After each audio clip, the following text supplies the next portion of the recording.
distributions of you.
To go, right, Jim?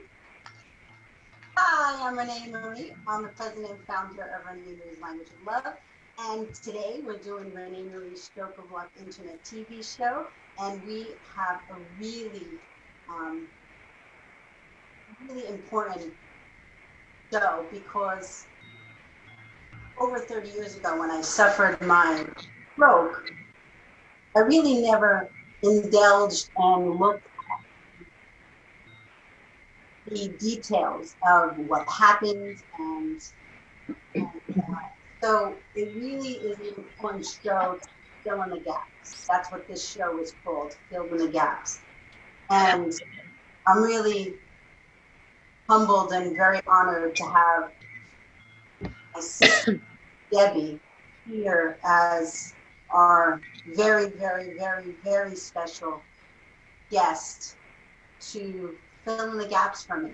Um, you know, so I really look forward to hearing how everybody else felt when I was going through this, because up until now, I really never thought about it.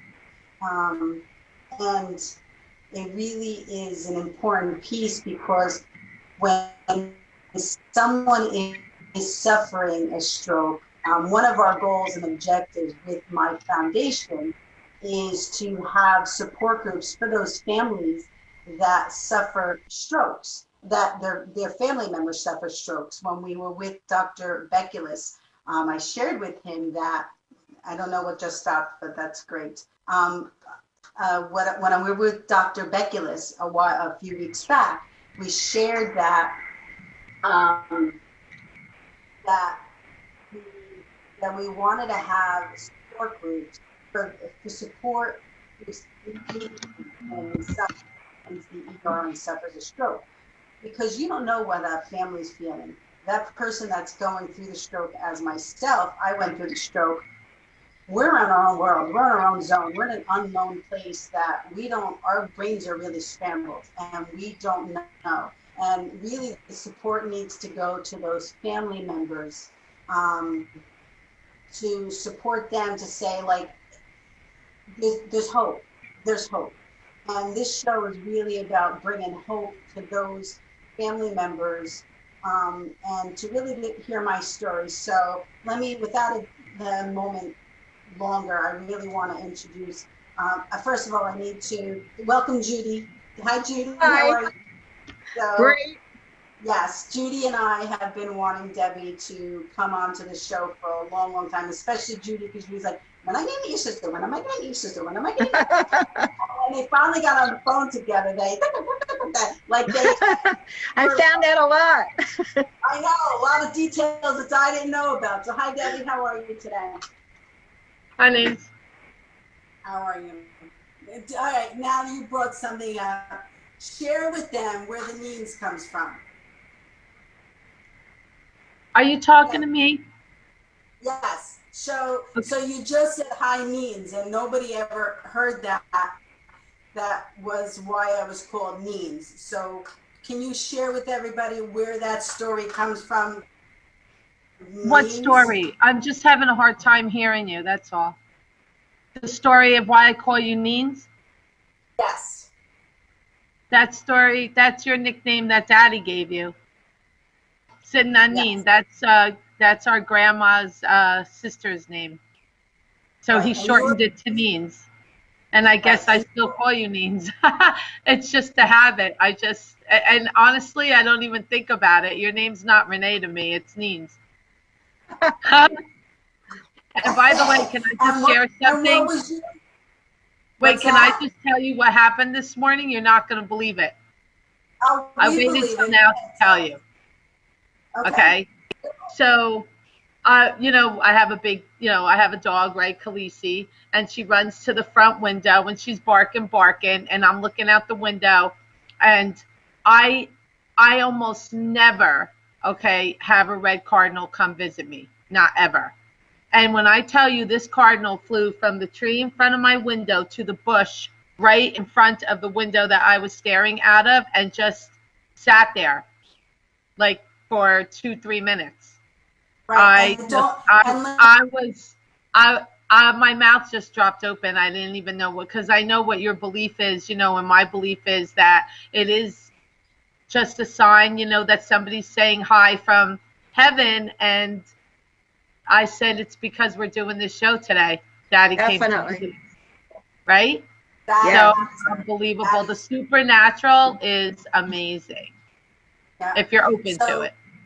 Oh, yeah. So a little more about cardinals is last weekend when we were having a small gathering for Blakey's birthday party. Remember this?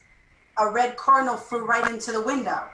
So it was like Daddy was saying, "Excuse me, I'm here. Order a pizza. I'm here. That Order would a be him pizza." because he was a So very silly. He did have a good sense of humor. So yeah, he probably would do that. Yeah. yes, yes. So I mean, now order a pizza, and then we'll get to the story about my stroke. You know, when my father passed, we kind of all just kind of. First of all, I want to backtrack a few minutes, a few steps. It's his birthday on the 29th. Yes, happy birthday in heaven on July 29th. Yes. Yes. So it's very and it's not ironic. It's just his way and the way that things fell into place that Debbie was able to do the show today when his birthday is a few. And we've been trying to get her on forever, and she didn't do it on. He had no idea it was. So like it's just significant in the signs that we're getting and this and I in the press that I did I put he's smiling. Ernesto is smiling because that was his name, Ernesto, and he liked to be called Ernesto. So but about the pizza when he passed and he definitely went to heaven with Jesus. That's our belief. He passed on Easter. And if there's any day that someone is going to pass, it couldn't have been a better moment that he rose to heaven with Jesus. But a few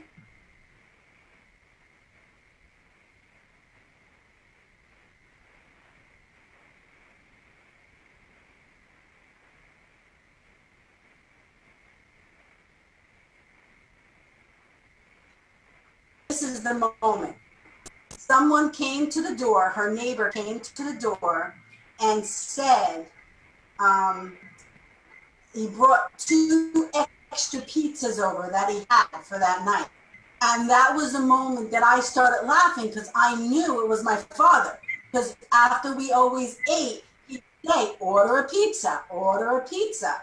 So I knew, I started cracking up because I'm like, Daddy's here, order a pizza. Who else? The neighbor 2 pizzas over that he had any way that couldn't have happened without my father being involved. So it was very very emotional for all of us and really a sign of peace for us because we knew that he was at peace and he was happy that we were all together, and it was really a significant moment for all of us.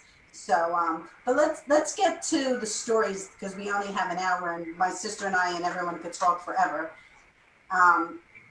So, Deb, bring us back to that day. Where were you when you heard that I had suffered a stroke, and who called you? You don't remember? No, you don't remember. What do you mean? Where was I? We were coaching a team. You were on third base, and I was coaching first base. I was there. I didn't remember that. I didn't remember that. Yeah, I was there, and the inning had ended, and we normally walk towards the pitcher's mound together, to decide, who's up next, make sure we don't bat out of order, and we were going to go over the strategy and, bunting, hitting away, signs, and we're walking towards each other, towards the pitcher's mound. And we were all excited because this was the first year that we were coaching alone because Pat, Barbara, they were in the stands. They had come to support us.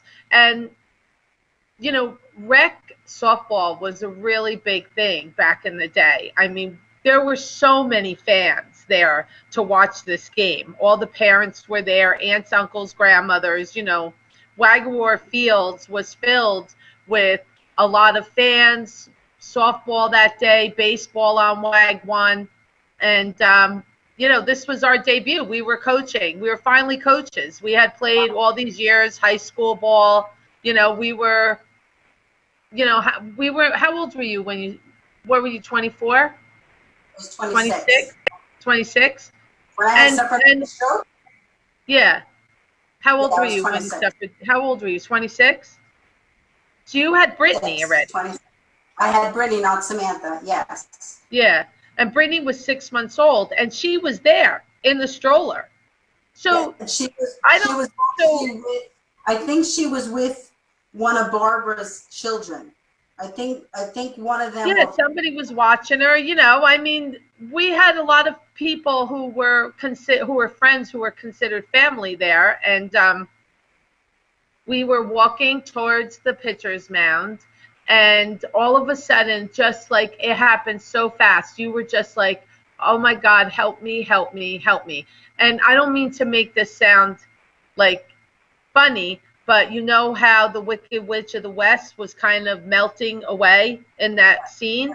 That's how, that's what happened to you. You were melting away, you know, just, you were withering, like you didn't fall. You just kind of sat down very slowly on the ground and didn't know what was happening. Well, And I you couldn't remember. talk. You couldn't. And at that moment, like the world just stopped, and all I was so grateful that Pat came running to the field. Like, I think of, like, nobody even had to call her. She was just right there. She started leading everybody to what to do. Wait. Go to, and remember, no cell phones. I had to go to a payphone to call an Yeah. ambulance. Before you continue, I just want to fill in. I want to make our audience aware of a few things. First of all, I remember it happening by the first base dugout in the by the. It was in the middle of the field.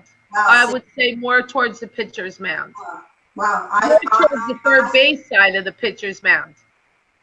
Oh, and I remember it. I visually remember it happening. But anyway, so we'll confirm that. Well, yes, you Well, remember maybe better because than. Barbara and Pat and everybody was sitting on that side. So, but I could be wrong, you know. I mean, Pat and Barbara probably have a whole nother story. Yeah. Well, we're going to be interviewing Pat next week, so it's very interesting. But okay, so share about Pat, because Pat took care of me, because explain who Pat So was. she was a volunteer. She wrote on, there were no EMTs at the time. There was no emergency medical services other than the ambulance corps. And Pat, being 12 years older than us, she had volunteered at that time for the Hawthorne Ambulance Corps. She was a phys ed teacher, you know, and she had a lot of knowledge in, you know, a lot of background in medicine. And yeah, so she came over and told me immediately, you know, I'll stay with her, go to the phone booth, dial 911, or I forget. Well, you pick up and the operator comes on when you don't have a coin. And I said, you know, and I said I need it. And she told me exactly what to say, everything. She's like, tell them you need an emergency. You need an ambulance right away to the WAG fields. In the meantime, she, you know, she stayed with you. Barbara's, I don't know who stayed with Concheta. I don't remember. I don't know, because I basically, you know, it wasn't close where I had to run to. I mean, you know, I had to run to the end of WAG Fields, but I did. And I mean, the ambulance came like that, like that. I mean, they came so fast because we were right in town. So they pulled up. Was Daddy there? No, Daddy wasn't there. No. Daddy wasn't I'm there. thinking when you hit your head on the bat, he was there. Yeah, Daddy wasn't there. Right. So now that you bring that up, just to fill people in, and I say this in my book, is 13 years prior, at the same field, the same people around us, Pat, Barbara, everybody, all the important people. I was on third base, and Pat gave the sign to Laura Tula to bunt the ball. It was a suicide squeeze. Yes. And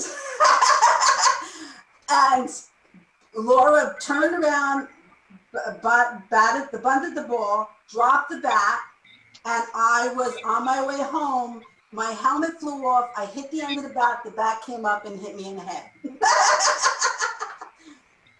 So this was this was on a spiritual side. I remember this time when I was walking across the field, God saying to me, let's try this again. Because he was trying to get my attention for me to always do my work. But you and I are gonna go down to the WAG field and take videos so that we could show people how far you had to run and where it actually happened and all that kind of stuff. So, so the ambulance came fast, and I guess who called Daddy? Well, I don't really remember. I might have called him, but he didn't show up until you got to the hospital. But I have to tell you that you were at the field for quite a long time because Pat really gave them the overall assessment as to what was going on. And for just having an ambulance corps at the time and no no A ambulance, you only had the B ambulance, so they say. They really stabilized you on the field. Like they brought you into the ambulance, and you had to be there. And I'll ask Pat how close to time I was, but you had to be in that ambulance without them moving for 20 minutes at least. And I was giving the police officer all the information that he needed: your name, age, Scott's name because you were married at the time, all the information they needed. And then I want to say I rode with you in the ambulance, but I'm going to ask Pat because I think I did. And somebody drove your car home later on. I think I did, but I don't remember that. I just remember getting to the hospital, and you know what? I'm almost sure I did because I was in the emergency room with you and you couldn't talk, but you were good. Like, it was amazing how good you were. Like, other than the symptoms you suffered from the stroke where you couldn't talk, you were very confused, you couldn't move one side, like your whole right side, I think it was. I was encouraged. Like, it was encouraging to see that you had color, that you were going to, like, I knew in my heart you were going to be okay. And I would say to you, if you could hear me, put one finger up. So with your left hand, you would put one finger up, That's how you answered me because you couldn't talk at all. Like you just, and I don't know about your vision. You would have to talk to that, but I didn't ask you if you could see or not, but I knew that Pat had said to me walking over to the ambulance, I think she suffered a stroke. I'm like, what? Like my head was spinning. Because strokes are not history in our family. No one, I don't think anybody suffered. Well, you were young. You were so young. How old were you? How old were you? 26. 26. Okay. Yeah. That was like, not heard of. Like, and it doesn't. None of that genetically runs in our family. But if you remember, the trucking company McNamara? A what? It was a trucking company in the town. McNamara, I think they're called. Their 11-year-old son suffered a stroke. Right. At the same time that I did. I remember meeting with him. Yep. Later on, Yeah, we need to find him and ask him, like, how he's doing. I got to find him and ask him how he's doing. It's a good idea. Follow up. Yep. So, all right. So they took me to first of all, I got to tell you, we are so blessed to have been coached by Pat and Barbara and Karen. We always talk about this, what life lessons they taught us growing up. They taught us about commitment. They taught us about support. They taught us about teamwork. They taught us about focus. They taught us so many important life lessons and tools that can be used in your life. And I really believe that that sports are so important to everyone because of those particular traits. You need to use those traits in your life.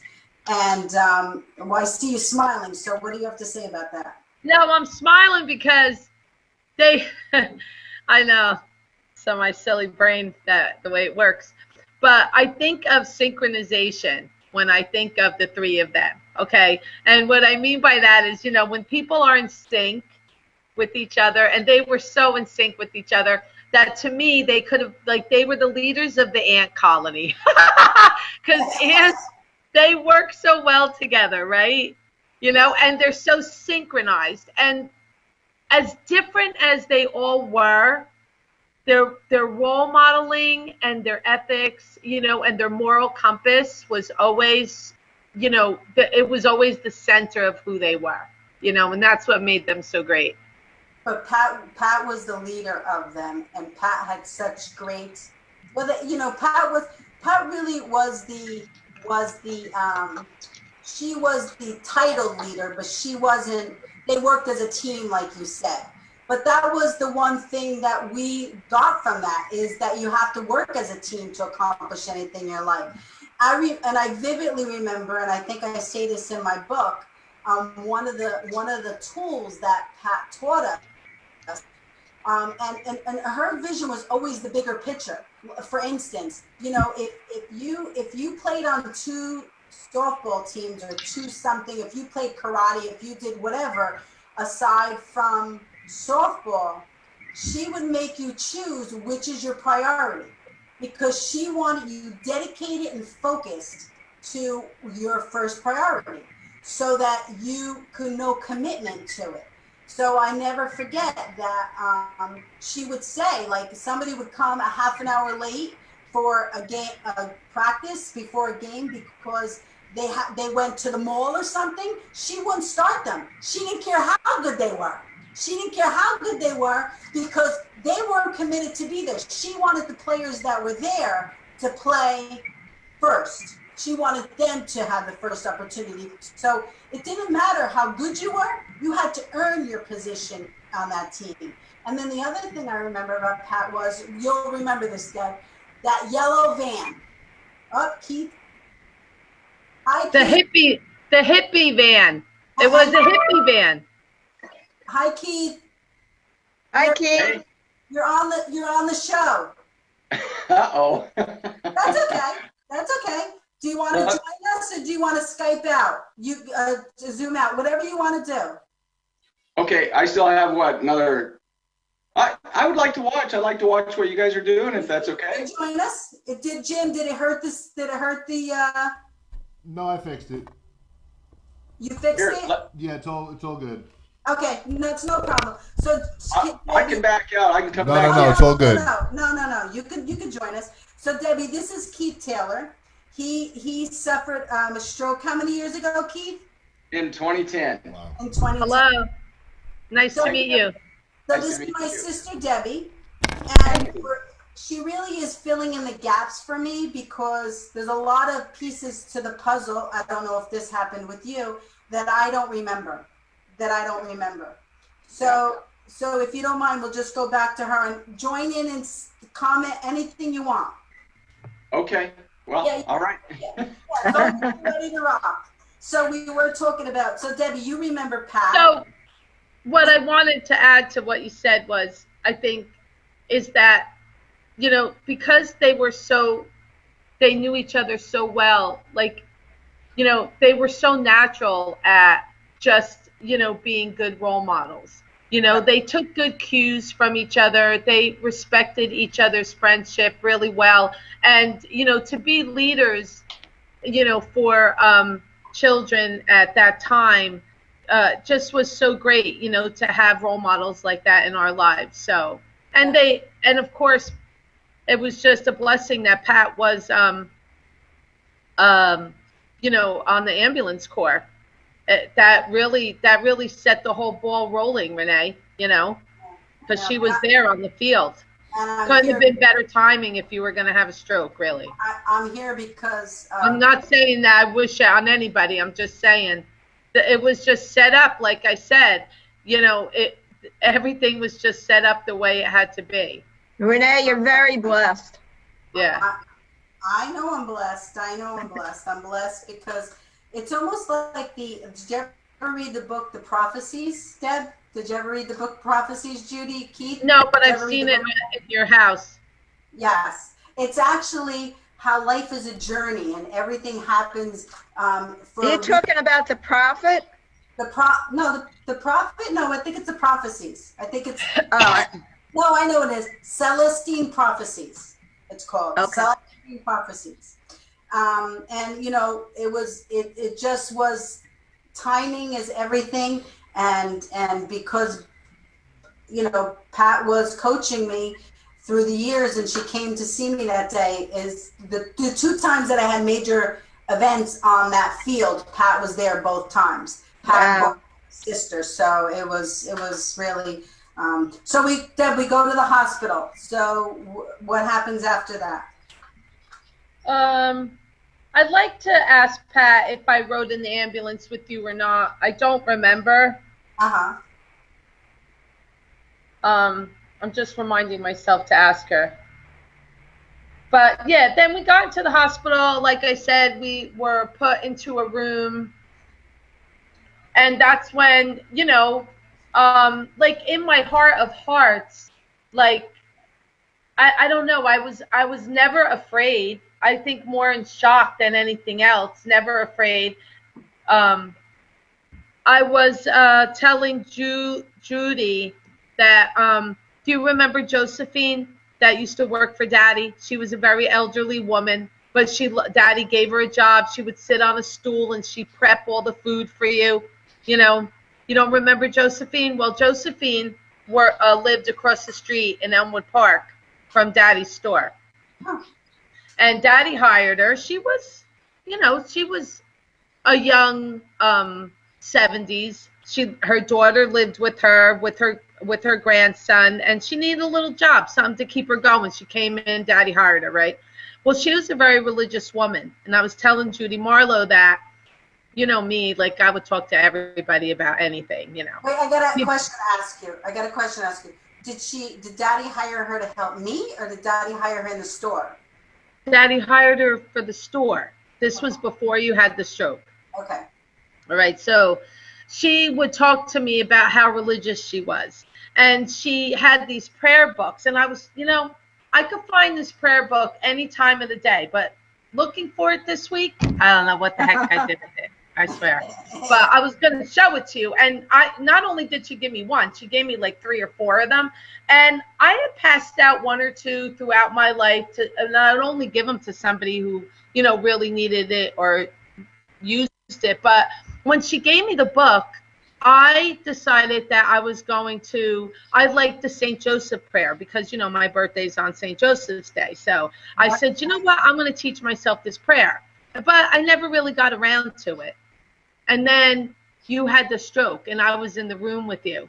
So in my gut, I knew something was going to be okay, but I started going to that place, God, what's going on? Because we were raised, very Catholic. I mean, not that we went to church every day, but you don't have to see God. You don't have to believe in God because you go to church, God, I knew, was going to take care of you somewhere in my heart. And then they took you because you had to go have a test.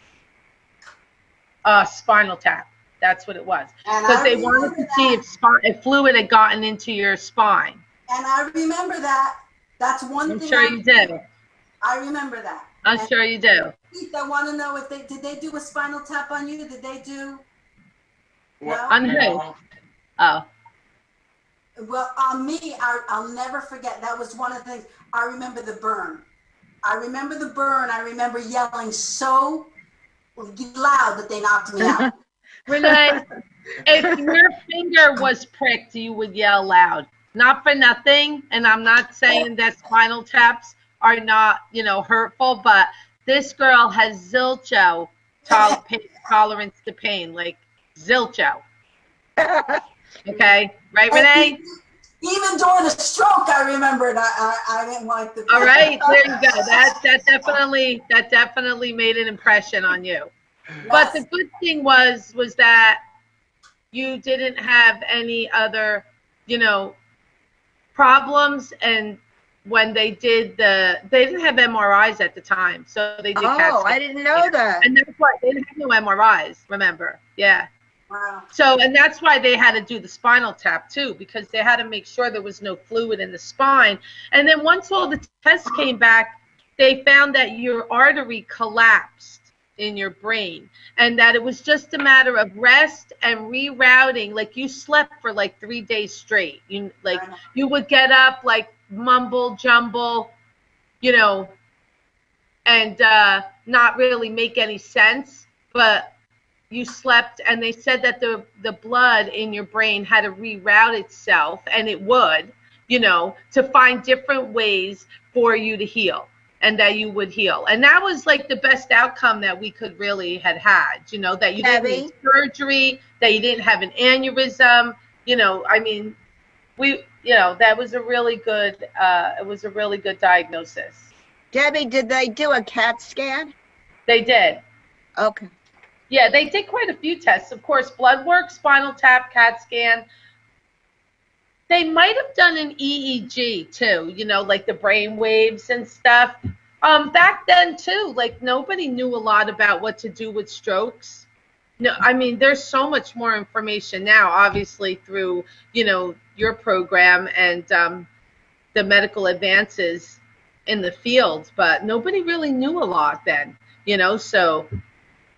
And I didn't know that there weren't any MRIs at the time, so they wouldn't. No, I don't MRIs either. Yeah, I don't think so. Let me see what year they came out in. But what I wanted to say was, so getting back to that little book, that's when I started learning the St. Joseph's Prayer, and that's what I held on to. And I would go to your room every day. All right, so after they do all the tests, in between that, Daddy, and he comes, and Scott comes, your husband. He was like, he didn't know what to do. Like, he was just walking back and forth. I remember this was just, and Daddy was so quiet, because you know how Daddy gets when he's very, concerned about something. He just kind of goes into this little cocoon, and he was sitting in the corner of the room. Deb, how's she going to be, Deb? How's she going to be? I'm like, oh, no, she's going to be okay. The doctor came in, and he said everything's going to be fine. And I know Renee, she's going to be good, And I mean, I was worried about Daddy. Seriously, like, if you would have seen, he looked white as a ghost, Well, I mean, giving a little bit of information to our audience is that that Daddy's mother lost 3 children. Yeah. Oh. So 2 to So, and yeah. But he was the youngest of 6. So even though the 2, I'm not sure how long he knew them all for. He just barely knew the last one, Henry, that had passed away from enlarged hearts. Oh, I thought it was cancer. 2 had enlarged hearts, and 1 died in a car accident. Right. That was Americo, Billy's father. In Florida, yes. Yeah. No, they had enlarged hearts, and they had no cure for enlarged hearts. That's genetic. Right. So he probably, why I said that was probably he was, imagining going through the same thing that his mother was. Just saw the Nana. Yeah. Like, could this be happening to us, Sure. Keith, did you have any history of strokes in your family? No. We do have a blood disease. It's called HHT. Again, I don't want to take any time from what you guys are doing, but No, it's important to fill in. But yeah, I had a blood disorder, and it stands for, let's see, hereditary hemorrhagic telangiectasia. And they discovered it when I had my stroke. And because of that, we've saved a lot of lives in our family. And my daughter has it, and her daughter has it, and they get tested all the time. I get tested all the time. So it's just a rare blood disorder. Now, Debbie, write that down, because my daughter Samantha has something, and once again, I'd say to everybody, I have no idea about medicine. When something happens, that's where my sister comes in, and she's the backbone with the medicine, and my daughter Samantha as well, and they're really the medical pieces to my puzzle that really know more about medicines than I do. I just, I that's not my gift. I don't know anything about medicines, and honestly, I don't want to know about medicines or anything. Yeah. So I mean, but what we always talk about on the show, and Keith, you agree with this, is you have to build a circle around you. You got to build that tool belt, right? So Absolutely. that you have people that know, because we don't know everything in our lives, right? We have to have an attorney. We have to have a financial advisor. We have to have confidants. We have to have medical people. We have to have, spiritual. We have to build that network around me, and you got to know what you're good at and know what you're not good at, and those people that you reach out to. Renee, when you talk about the family history, well, the fact that you had a stroke at age 26 was also after 6 months after your daughter was born. Right. So women can have a stroke in that time period from having, given birth. And I never knew that before working for you, with you. One other thing I might mention is, if anybody has nosebleeds, if nosebleeds run, all the time in your family, that's a true sign of this HHT. And so just to give that knowledge out there, nosebleeds, if people have them all the time, like my daughter had them all the time, that's a true sign. So what is your daughter on anything to prevent the possible stroke? No, she, just goes in and gets checked out every 2 years, and then her daughter my granddaughter just had to go in and have testing done, which scared the beans out of her. She's she's young.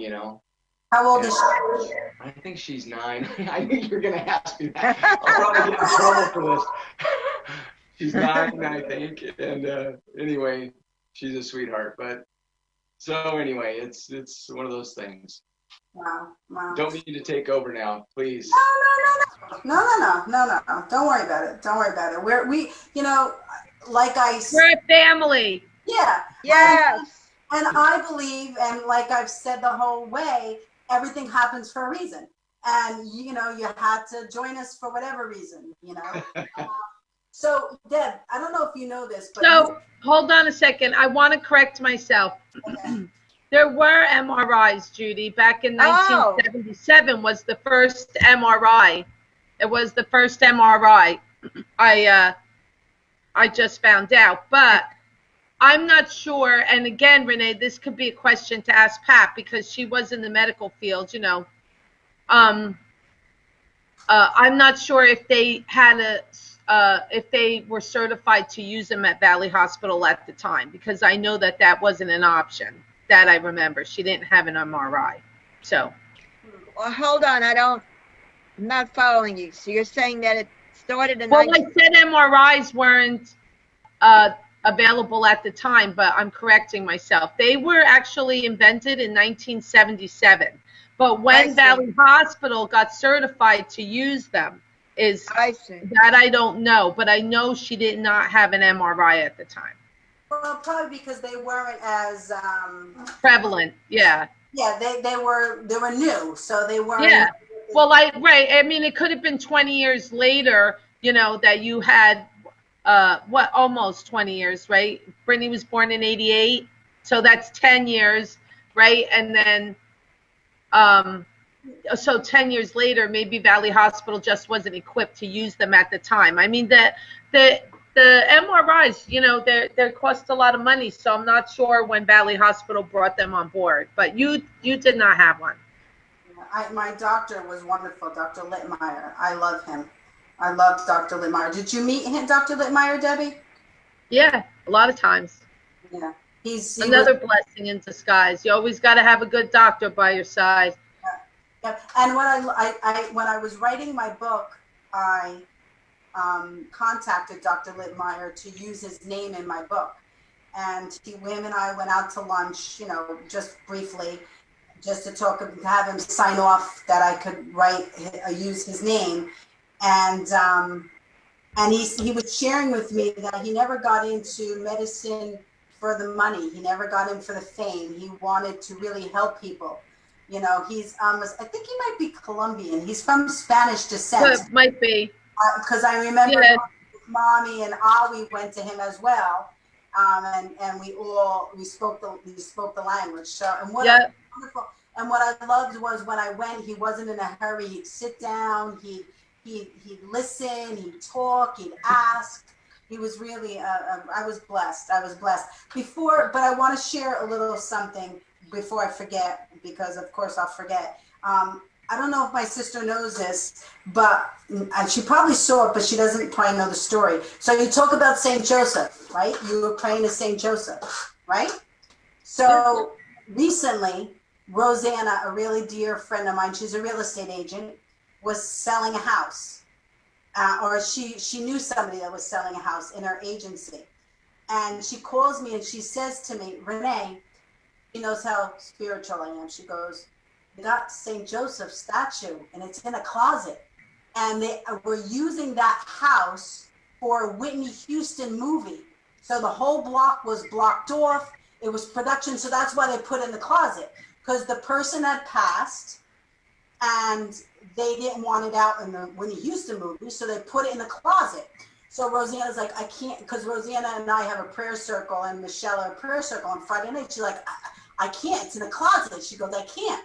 So she goes, there's nowhere to put it. Nobody wants it. I said, okay, bring it to me after you get it, like after they finish the production. So she went and she picked it up and she said to the daughter of the person that passed, I really found a good home for it. She'll keep it. If somebody wants it, it'll go from there. But she goes, who is it? She goes, Renee Testa Adams. And the woman, Florida, it was a woman, Katie Hall, who I had gone to school with, that was a year older than me, that her mother, Mrs. Bertolo, was a saint when we were going to St. Anthony's School. So Mrs. Bertolo had brought rosaries for me from Italy. So that's the ties and the connection. Renee, is this that 3-foot statue? Okay, let's just know, okay, little footnote here. We're not talking about a little statue that you buy in a bookstore, okay? We're talking about a 3-foot statue, all right, that was in a closet. So if you opened that door, you would have thought St. Joseph himself was in there. All right, that's how big this statue is. I'm just a note, visual. Right. But why I'm saying that is that just signifies. Is that the word, Debbie? Signifies. How do I say that? Signifies. Signifies. Yeah. How important Saint Joseph is, right? Right? Because. Oh my gosh! Yeah. Yeah. Oh well. And it came to my house from Mrs. Bertolo. I mean, it had to have some impact in my life. It saved my life. Definitely. It has. The important thing is that Daddy took the time to hire a senior citizen who had very bad arthritis, but was willing to prep food. Because, you know, what we have to remember is all this time that you were recuperating, okay, I could not fill your shoes at the deli with the job that you did, all right? First of all, you know, I went to Bergen Community. I was working full-time at Pathmark. And then you were running the store for Daddy. I mean, you did all his catering. At this time, you know, there were no supermarkets at this time. There were, you know, mom and pop stores who did a lot of caterings. And you really spearheaded that for Daddy. So there was a lot of things that needed to be done that your grandmother, abuelita, abuela, Josephine, myself, Daddy, as you know, not only did we worry about you being in the hospital, and then we had to watch Brittany, and then the other grandmother, Scott's mom, came to watch Brittany when Awi was at the store because we had catering orders to meet. I mean, Renee basically ran the store, the catering department, did all the cooking, all the advertising promos, put the caterings together, delivered them. I mean, and here she had a stroke. I mean, everything came to like, oh my God, what are we going to do? Yeah. Right, Renee? Yeah. Debbie, let's go back to the fact that Renee was sleeping for 3 days. Can you pick it up from there? Because you told me some very interesting things about that.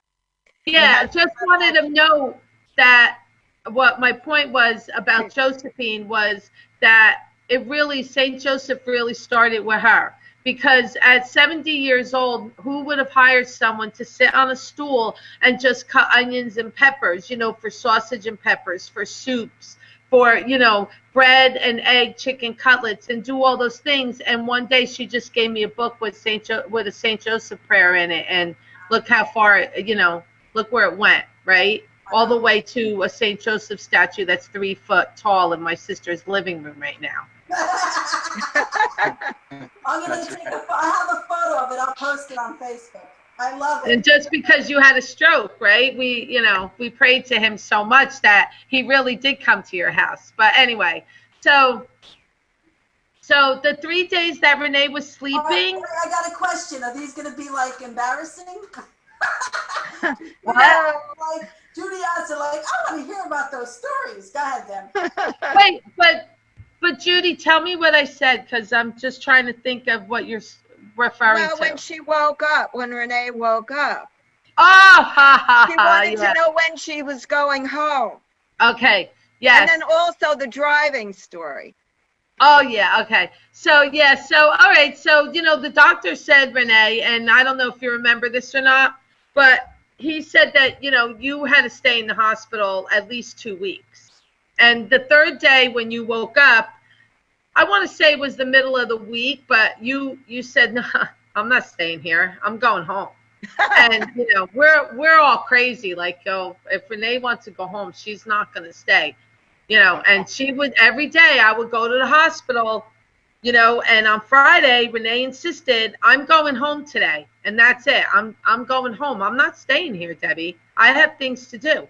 And I'm like thinking, Renee, maybe you should really, just relax, like take a little time off, Renee does not know how to relax. No, she didn't.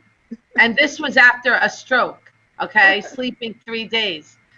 And that day, the doctor sent her home because he said there's no reason why we should keep you. I mean, if you're strong enough to get up, walk around, and I don't mean walk like she was walking normally prior to the stroke. I mean, she dragged her leg. Her arm she could not use her arm. She was confused when she spoke. But you understood what she wanted to say. She was determined that she was not going to lay in bed and die. And that's just the way, Renee is. We're all like that. We don't just lay down and die until God takes us. And then probably after that, in the next world, we'll probably be doing a lot of other things too. So I don't think it's ever going to be a day where somebody tells Renee, you got to stay in bed for another week. That's just not going to happen. So Debbie, mention about when she gets home, what her ambitions are. Then she gets home, all right? Hang on. Remember your thoughts, because I have something to add into that. That is why we have to practice every day to set ourselves up mentally and physically prior to anything happening. Our lives is in preparation for if something is to happen, because all those, my drive and my focus and my will, that's the word, the will, right, Keith? The will to survive had to come from somewhere. And it came from Pat, Daddy, you, and all the people in my lives that set me up and prepared me to fight that fight, right? Because I wouldn't have been able to do it without your help and your setup. And then, you know, afterwards, we'll talk about a little bit. We have about 15 more minutes. And then, because Keith, we start at 10:15, just so you know. So afterwards, we'll talk about like the recovery, but now you can say what you want to say. I thought it was important for me to share that with everybody because life is not a game. Life is not easy. Life is a gift. And you really need to value and love each day and appreciate each day and really prepare yourself with the strength that you have to have because life is not easy. So go ahead, Deb. Sorry about that. Well, you know, like you're saying, you know, why I like to, you know, why I'm so passionate myself about my own things, you know, and child development during these times opposed to, you know, the 1950s is the difference in the way seeds are planted in each child, you know, in this society and, you know, where we come from. And it's not only you and me, like, you know, in our family, but it's a lot of our friends that we grew up with, a lot of the people that we surrounded ourselves with, and the mindset of most of the way families brought their children up, you know, to be successful and to have, you know, those seeds planted so that you can deal with what life has to throw at you. So, But Debbie, now she's home, and now what is she telling everybody? now she says she wants to drive. After she drags her right leg, Debbie. her arm is limp, all right? And the next thing is I'm driving myself to work. I'm going to work. I mean, I can't tell you how we looked. Like we were in shock that she had a stroke. I think we were in more shock that she was going to get behind the wheel of the car. But she really knew herself well enough to know that she was, I mean, we didn't know how her brain was, you know, her reaction time, how she was going to react on the road, the fact that, you know, her leg was dragging, she needed physical therapy. No, she went to work. Renee went to work. She got home and she went down to the store. She drove herself. On Saturday, if she went home on Friday, Saturday she was at the store? She was at the store. Yep. Oh my God. Yep. And the one thing I have to say is that, you know, she did go to physical therapy for a while. In between all of that, everybody took care of the baby. And then she got pregnant with Samantha. And now, after, you know, a year later, she's going to have a baby when her body just went through a freaking major stroke. She's going to have another baby. Now, I mean, I don't know. It just never ends with you, Renee, really, seriously. It just never ended that year, really. I went to my doctor, my gynecologist, Dr. Osimocopolis, Dr. Faust, and asked them, can I have another child? I didn't just get pregnant, I asked. And they said there was absolutely nothing wrong with my signs, my blood pressure, there was nothing, I was perfect, you know, so. I know you couldn't wait another year or two till your body healed, you know, you had to put yourself through a childbirth as well. I mean, you know, you think I learned how to pray that year? Seriously? I will tell you that when I went into labor with Samantha, I went into the hospital, and I think it was 8 minutes later she flew out because Thank God. The nurse came by me. I forget how long it was, but when I started to put, I didn't even push. She came out in 8 minutes. But I will tell you that the nurse that was there was another godsend for me because they were aware that I had a stroke. It was in the same hospital. And she said to me, okay, I don't want you to push with your head. I want you to push with your abdomen. I want you to push. She didn't want me to put any pressure on my head. So she was really a gift. And Samantha flew out before Dr. Faust got there in 8 minutes. She's like, I'm not waiting anymore. I'm coming out, like, you know, so. Thank God. Yeah. Yeah, everybody was a little bit at ease because everybody was in a panic because, I mean, when you have a baby, it just changes your whole facade, your whole body. I mean, there's depression after strokes, there's postpartum, there's a lot of stuff that happens after a woman has a stroke and a baby, and like my sister said, on top of a stroke. But I just believe that God takes care of me. You're a Wonder Woman. No. And she had to take care of 2 babies after, she suffered a major stroke. I mean, I know it was 2 years later because it was 9 months pregnant and then the baby, but, that's the way it went down. Was stroke in your life, Renee? No, we didn't have any strokes in our family. Nope. Yeah.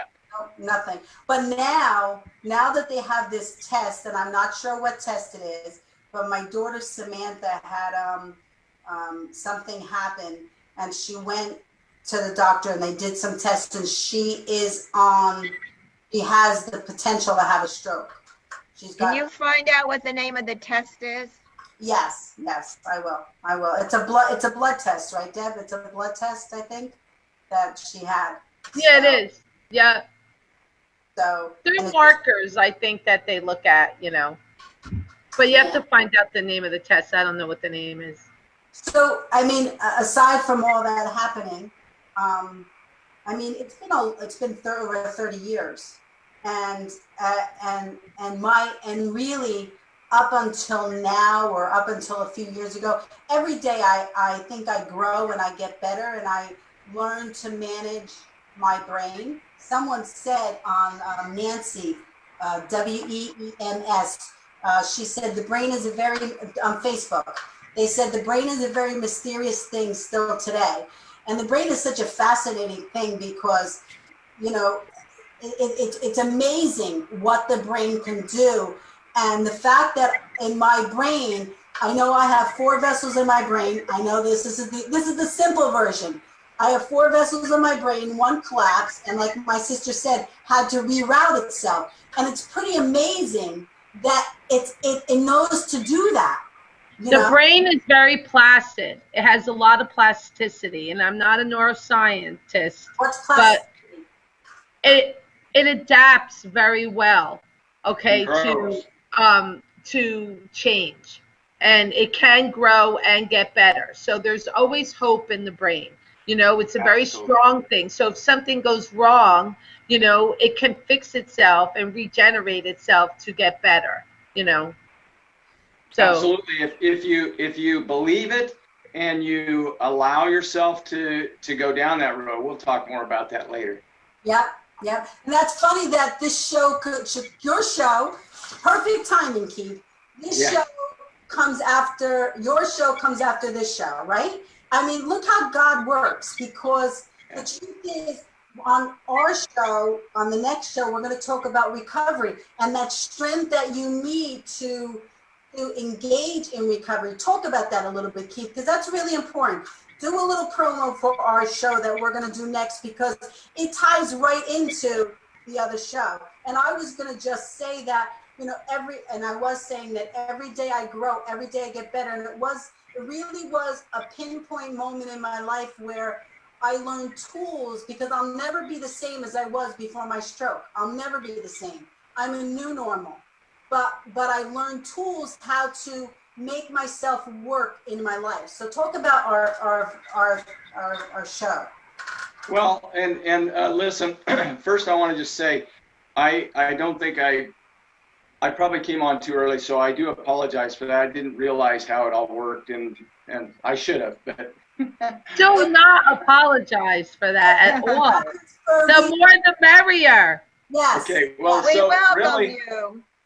Yes. Really, what it comes down to is, and so many people, there's a lot of people who don't believe it, and your brain changes, of course, right after a stroke. But I look at that as almost a gift, because we all grow up in a certain way in our lives, right? We have our family, our parents taught us certain things, and by the time we're like 7 years old, we got all these things that we have learned, in our life, and we don't always see the potential that we might have if we desire it, okay?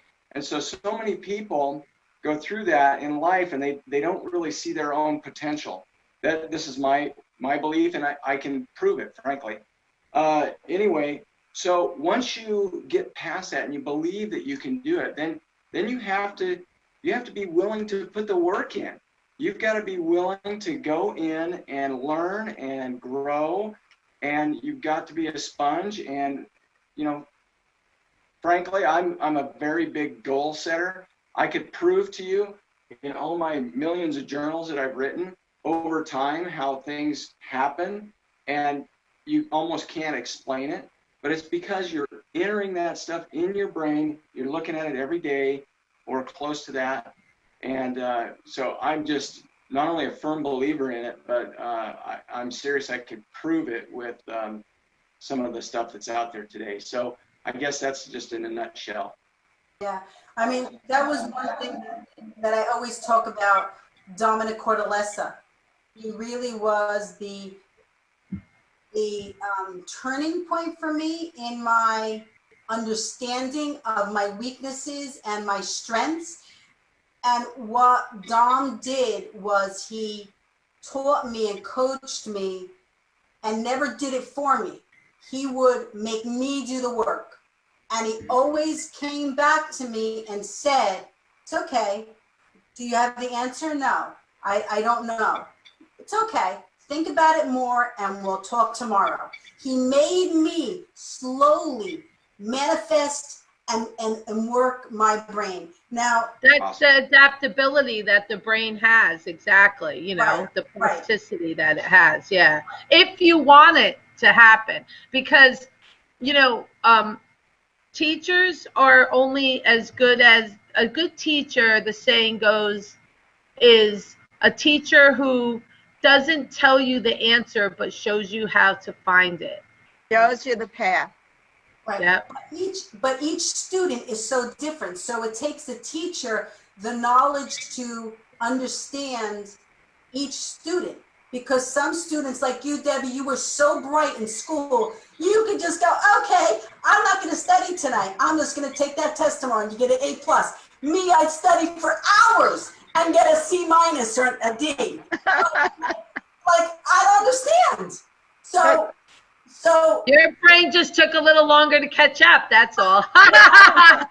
that's my point. My point is that each student is so different. And it really does take a teacher to be more than just educator. They really have to understand each individual and really set their minds to help them to be successful. And what I always say about Dom was he could talk to the highest of highs and he could talk to someone educational wise. Somebody that's very, very, very wise, he could talk up that level, and he could talk to people that he could talk to a child. And he knew how to gauge his language to get them to be successful. And that really is a gift to know how to do that, because it just, and that's what helped me. And Well, it's a gift because the teacher is only present when the student wants to listen. Okay, that's when the teacher appears. And he knew how to be that person for all those people. He truly was a very special person, He knew how to tap into different people. He was very open to the people in his life. And that's a really special gift that he has. Well, And fortunately, he's still in your life. Yes, so that's really a blessing. Yes. Yeah. So, but I do want to share something that most people are thinking about, or I just want to bring the awareness to them is, sometimes, like my sister was in my life, my father was in my life, my children were in my life, everybody, you have people in your life, but that's always like the same tone of voice. You need somebody new to come in and have another perspective and another voice, so that you could, like you have to hear it. You have to hear it. And it at the moment in time. So Well, my sister could have been saying the same thing to me for years. And my father could have been saying the same thing to me for years. But it took that moment in time for me to leave a wonderful job with the Pontonian Food Service that I could have been laid off all summer and leave that job. God knocked me out and I blacked out at work on a long journey that I was at work. He was trying to get my attention and he blacked me out and I went back to work and finally I said to my boss, Mark, what's his name? I'm drawing a blank. But he brought me to say, Mark, I can't do this anymore. Vinovich. He says, I can't do this anymore. I can't do it anymore. God does not want me to do it anymore. And I had to walk away, even though it was the best job in my life.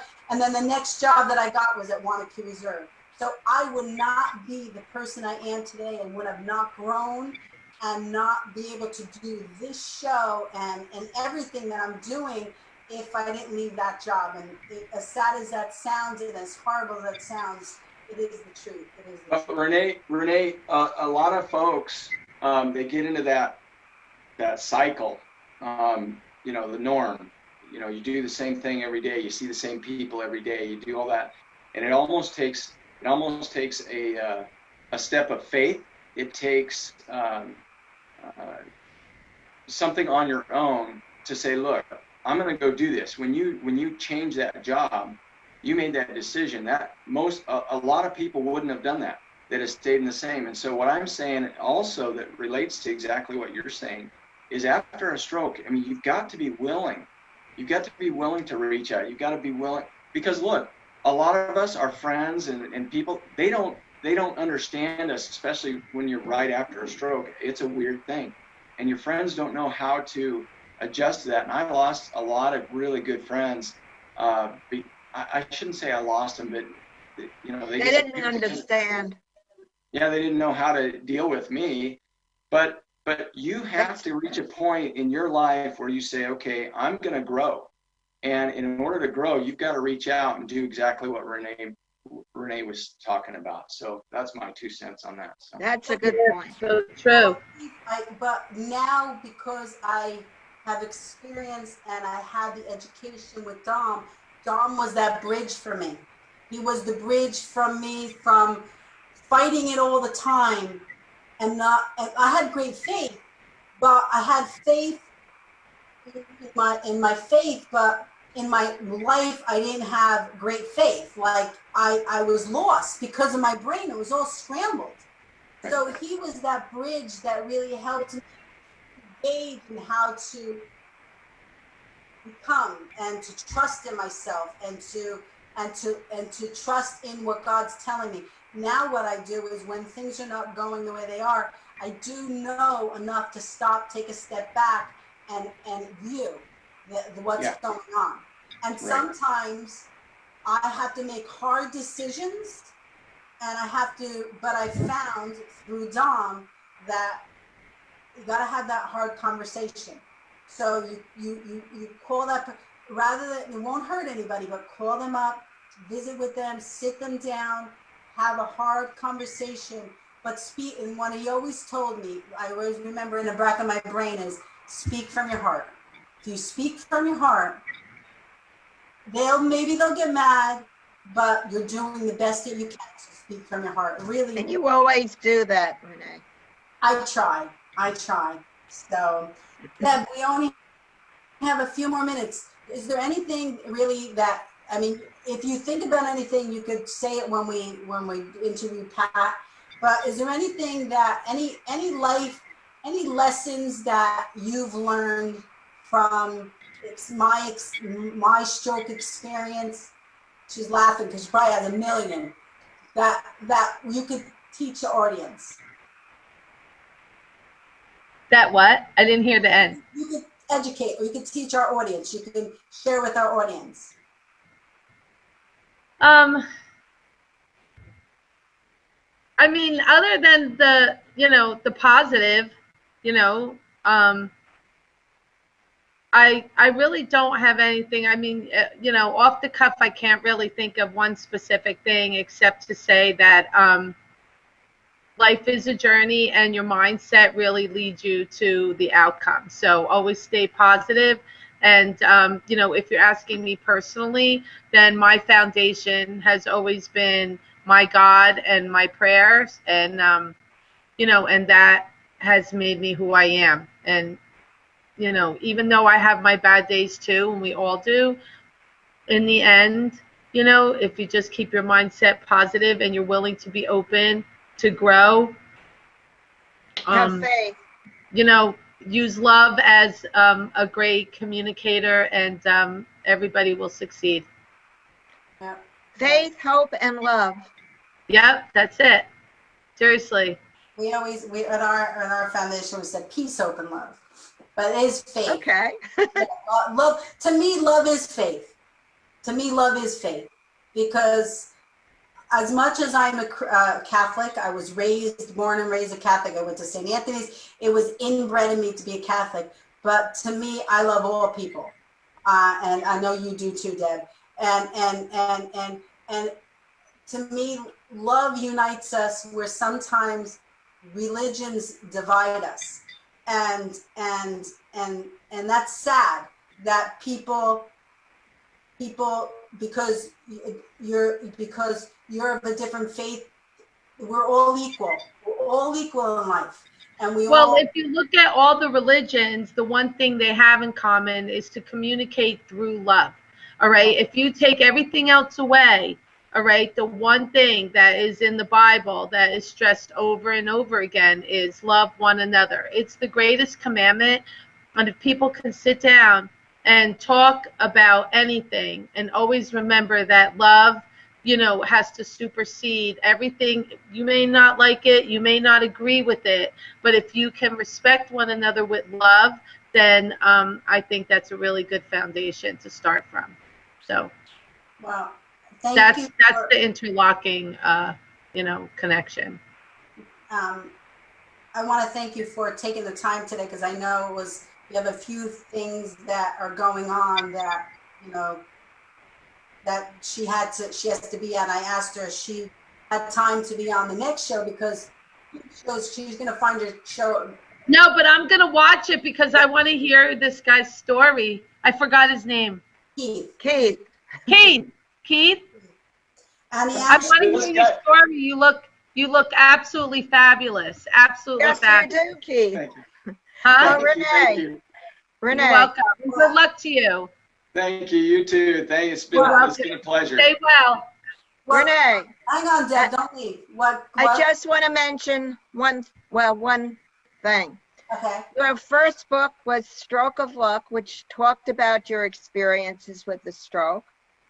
And your second upcoming book, which will be out next spring, I want everybody to know, is called Extra Innings. And we all should read it. And because it talks about the importance of sports.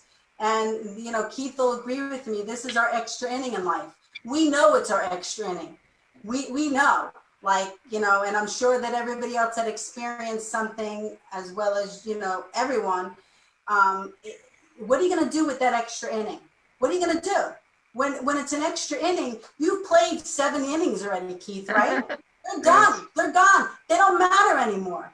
Now, what are you going to do? Are you going to just go, okay, I got to the extra inning, let me give up? No, absolutely not. You're gonna work harder. Right. You're gonna indulge harder. You're gonna come up with a game plan.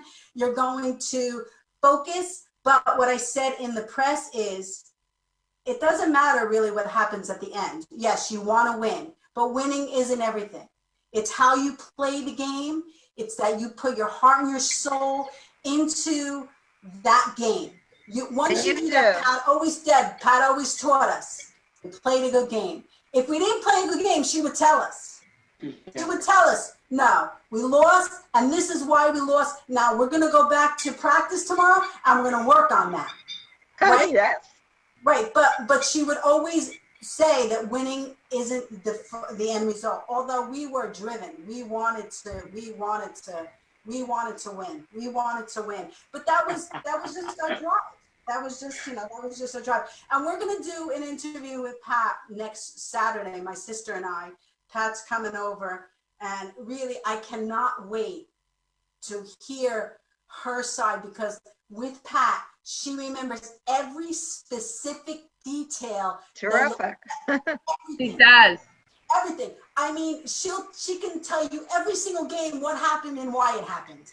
And the thing is that, you know, that being instilled in us, we instilled that in our children, Yeah. you know, and that's the seed that's always great to be planted. And thinking of the extra inning always, and I have to plug Danielle in here because, you know, she's the better ball player than all of us and every one of us in our family, including my husband. And including me. She's better than me.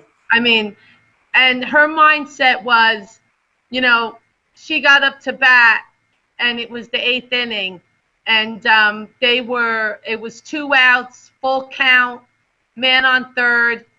You know, what are you going to do, Danielle? I mean, and we're not talking about a little pitch here. We're talking about a girl who can throw a slider, you know, a curveball. You know what, Danielle, nobody better than you, you know, and she gets up there and hits the single to win the game. So, you know, Yeah. that's the kind of seed that you want planted in your kids. Yep. And Mikey, and that goes even when you have a stroke. Right. You're going to get up like Renee and you're going home. And going to work right after Take that. care, guys. But Deb, don't leave. Okay, we're gonna close out. And we have. Good luck, Keith. I'll be watching. Thank you. Hang on, Deb. Don't leave, okay? Because we blow kisses. Okay, so we're gonna close out of this show. It was really a fascinating show to hear some of the fill in the blanks. And we can't wait to interview Pat next week because she's going to fill in more blanks for me and my sister. I hope Debbie, I saw her writing. She's got a bunch of notes there that we can ask Pat. And the next show is really it's perfect timing. Judy just does wonderful work and putting Thank you. things. It's called the basic program, the base program. Base. Yep. It's a base program. Sorry, How do you spell that? Base. BASE. Base. Oh, base. The base program. Okay, I got to check that out. That sounds cool. And it's belief, attitude, strength, and energy. And we're going to focus on BASE. I got it. Wonderful. Yep. Right. And Keith is going to show us. And actually, Keith has invited ReneMarie's Language of Love and ReneMarie's Stroke of Love to partner with him on helping those people support them after recovery. And it really is, we're so honored and privileged to have this opportunity to help people and bring hope to people. So we can't wait to have the next program. It's called the Educational Port Series. Wow. The Educational Port Series. Yes. Excellent. So is that all right, guys? Good Okay. luck. We have to blow kisses. Okay, we're going to stop because we could talk forever. And on 3, we're going to blow kisses and we'll be right back. 1, 2, 3. Bye, everybody. See you in a few. God bless you. Peace out.